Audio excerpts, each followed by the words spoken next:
A partir de este momento, las informaciones que son noticia toman el protagonismo. Comienza Informe RCR. Muy buenas tardes, sean bienvenidos a este su informe RCR en su emisión vespertina. Trabajaremos para ustedes en la Gerencia General de la Estación, Jaime Nestares, en la Gerencia de Producción, Wilix Arcaya, en la coordinación y producción de este espacio, Génesis Rodríguez y Mario Villarreal. En los controles nos acompaña Víctor Mejía y frente al micrófono Helen Machado. Recuerden seguirnos a través de nuestras distintas plataformas digitales, en Twitter, @RCR750, en nuestra página web rcr750.com, la radio que se ve, y síganos también en nuestro canal en YouTube, RCR750. De inmediato comenzamos. El candidato presidencial colombiano Gustavo Petro aseguró que Nicolás Maduro no es un líder de izquierda, sino que representa a la política de muerte. En entrevista con la revista Semana, Petro afirmó que Maduro es un tipo que no ha sido capaz de desligar a Venezuela del petróleo. Es una persona que está dentro de las diligencias de la política de la muerte. La imagen de Maduro no es un líder de izquierda, es un integrante muy conservador de las facciones más regresivas de la política mundial, que están tratando de defender que el mundo permanezca en una economía fósil, sostuvo el actual senador por el partido Colombia Humana. Al comparar a Maduro con su antecesor Hugo Chávez, Petro destacó que Chávez intentó desligar a Venezuela del petróleo, pero fracasó. Por su parte, desde el inicio del periodo de sequía en diciembre de 2021, más de 500 incendios forestales se han registrado en Venezuela. El ministro para el ecosocialismo del régimen de Nicolás Maduro, Josué Alejandro Lorca, informó este miércoles que del total de 509 incendios forestales registrados hasta ahora, 165 ocurrieron dentro de los parques nacionales y 344 fuera de estos. Detalló que estos incendios han afectado un aproximado de 4.311 hectáreas en todo el país. Entre tanto, el fiscal impuesto por la Asamblea del Chavismo, Tarek William Saab, informó que el Ministerio Público del régimen acusa de 2 delitos a la exdiputada chavista del estado Zulia, Tania González Rubio, quien fuera detenida el pasado fin de semana por presuntamente estar vinculada a redes de corrupción y narcotráfico. Estos son los delitos por los que González Rubio está acusada: tráfico ilícito agravado y asociación para delinquir. Cabe destacar que ambos cargos fueron solicitados al Tribunal Supremo de Justicia, el cual este martes declaró la responsabilidad a González Rubio, que andaba en la comisión flagrante de los delitos de tráfico ilícito agravado en la modalidad de transporte y ocultación y asociación.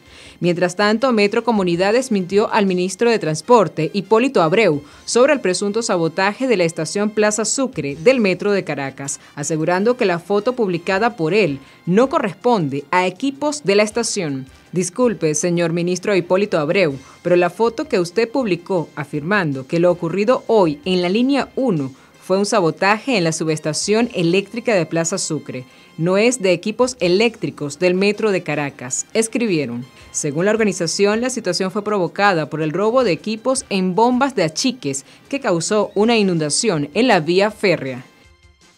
En otras noticias, el presidente electo de Chile, Gabriel Boric, aseguró este martes que el retroceso democrático en Venezuela ha sido brutal y además enfatizó que ese no es su camino, sino que aspira a construir una izquierda democrática. En una entrevista con el medio uruguayo M24 Radio, en la que también participó el expresidente José Pepe Mujica, Boric sostuvo que la izquierda no puede tener doble estándar, sino que debe asumir una defensa irrestricta de los derechos humanos en dicho país. Y esto es muy triste, pero tenemos que ser capaces de decirlo. La situación en Venezuela, por cierto, que incide en el asedio que ha tenido permanentemente por parte de Estados Unidos, pero también ha habido un retroceso en las condiciones democráticas. Veamos.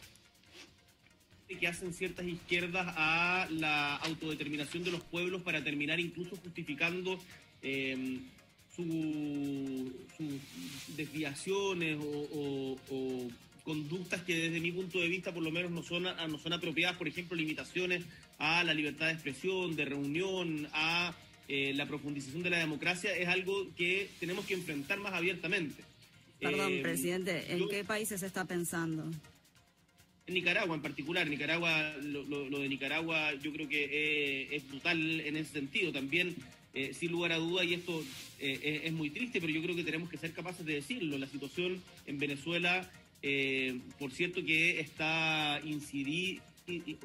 incide el asedio que ha tenido permanentemente por parte de Estados Unidos, pero sin lugar a dudas también ha habido un retroceso en las condiciones democráticas que ha sido muy brutal. Y el éxodo, y para qué decir las condiciones económicas de vida, el éxodo de 6 millones de venezolanos a lo largo del continente es la prueba más fehaciente de aquello.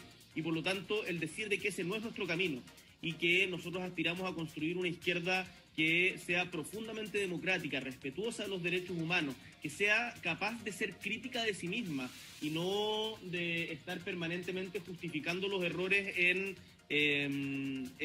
adjetivos.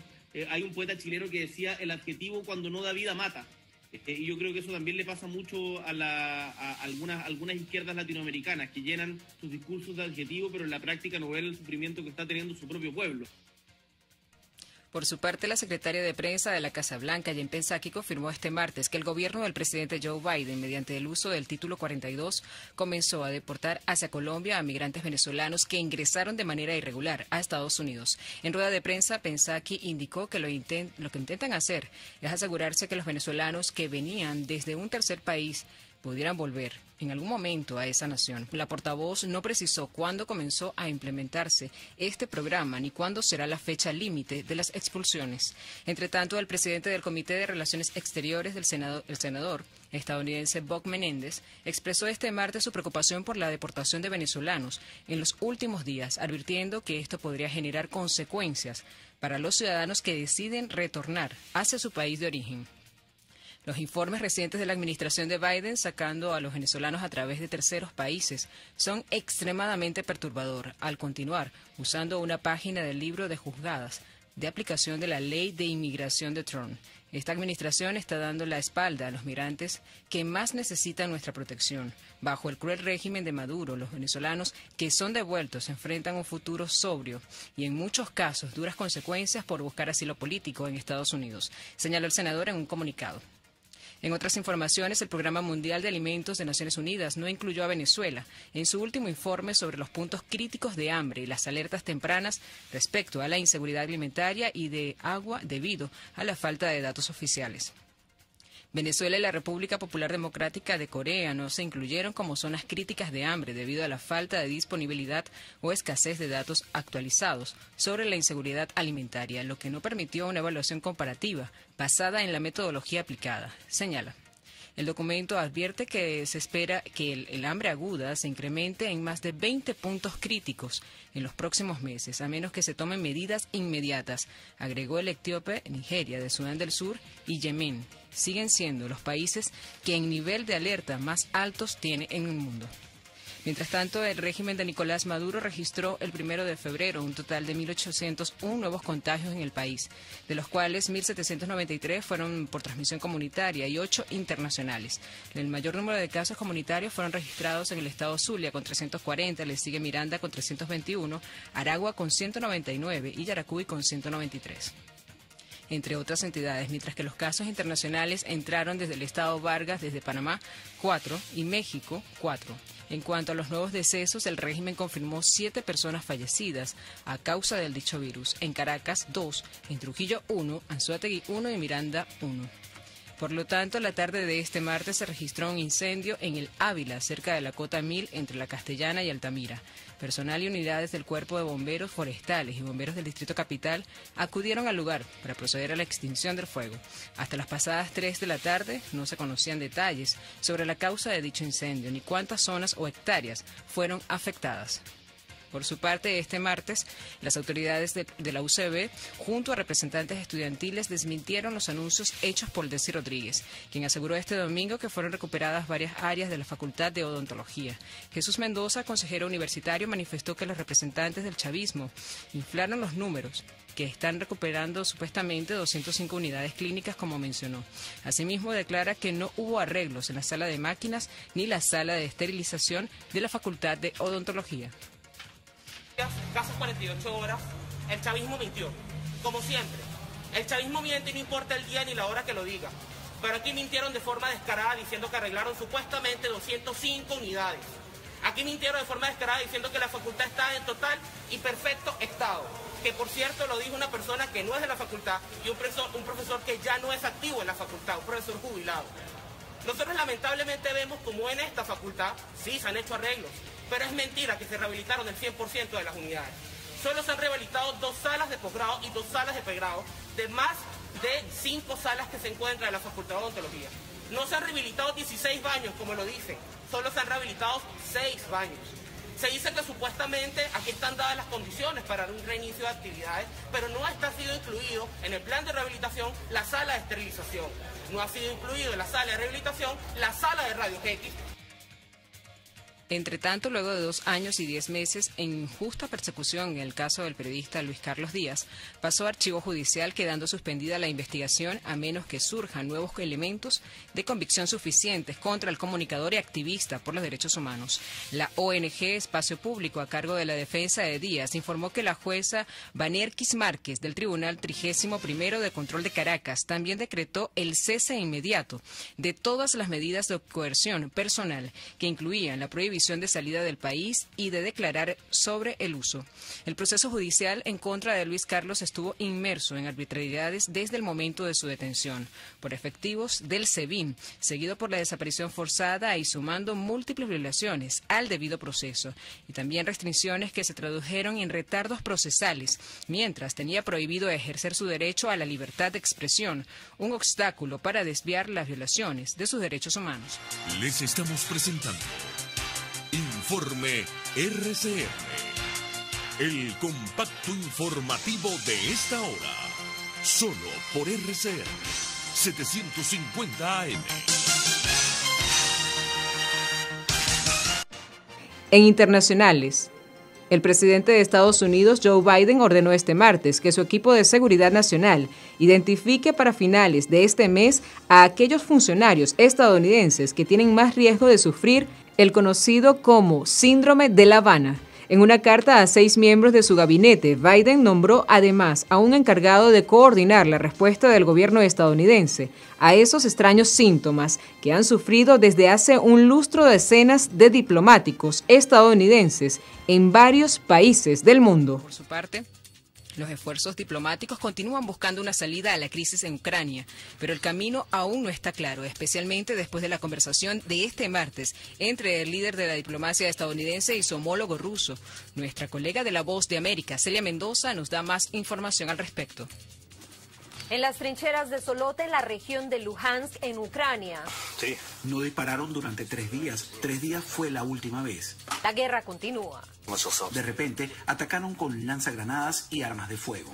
Y para estos soldados ucranianos, la esperanza de que la diplomacia funcione es cada vez menor debido a la falta de resultados hasta el momento. El secretario de Estado, Antony Blinken, le reiteró este martes al ministro de Relaciones Exteriores de Rusia, Sergei Lavrov, el compromiso de su país con la integridad territorial y soberanía de Ucrania. El secretario instó a la desescalada rusa inmediata y la retirada de tropas y equipos de las fronteras de Ucrania. Hizo hincapié en que una mayor invasión de Ucrania tendría consecuencias rápidas y severas e instó a Rusia a seguir un camino diplomático.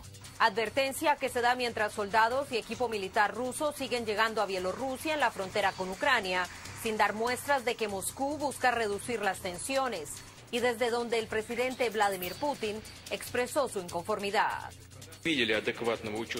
No vimos una respuesta adecuada a nuestras 3 demandas clave: impedir la expansión de la OTAN, no desplegar sistemas de armas de ataque cerca de las fronteras rusas y devolver la infraestructura militar de la OTAN en Europa a las posiciones de 1997.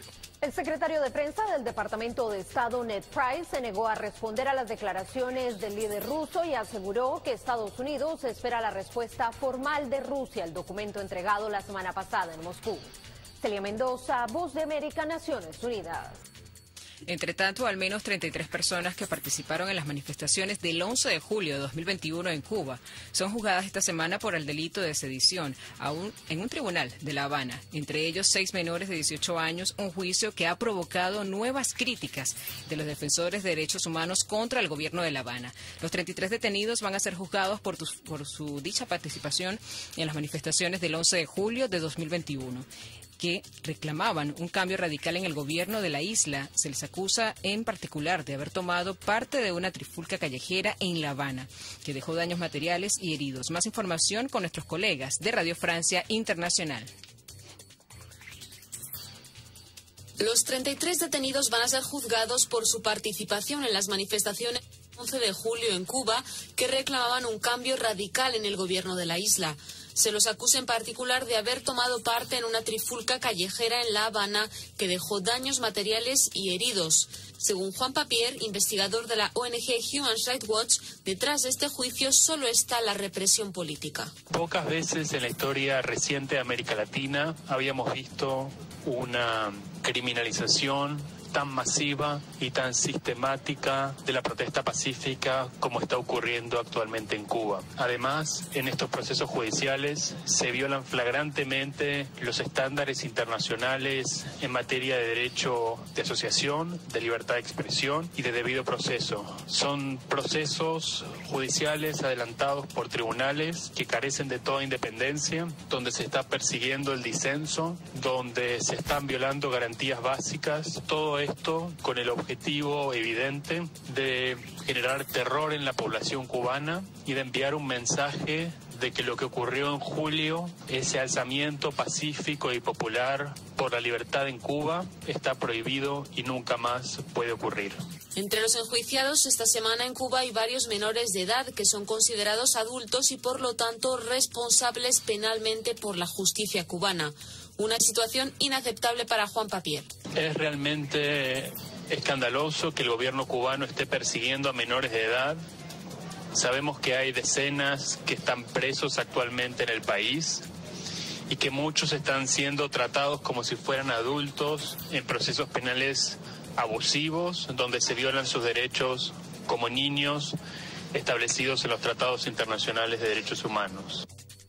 Y en materia económica, un total de 1.326.689.264 bolívares, equivalentes a 5.156.196 petros, recaudó en enero el Servicio Nacional Integrado de Administración Aduanera y Tributaria, SENIAT. Así lo informó el superintendente José David Cabello, quien además agregó que el IVA arrojó 579.184.422 bolívares, 2.251.008 petros, mientras que el impuesto sobre la renta recibió 283.039.062 bolívares, un total de 1.135 petros. Por aduanas ingresaron 149.858, 168 bolívares, 582.426 petros en total. Y por otras rentas internas se sobraron 314.607, 612 bolívares. Y además en petros sería 1.222.727 petros en total.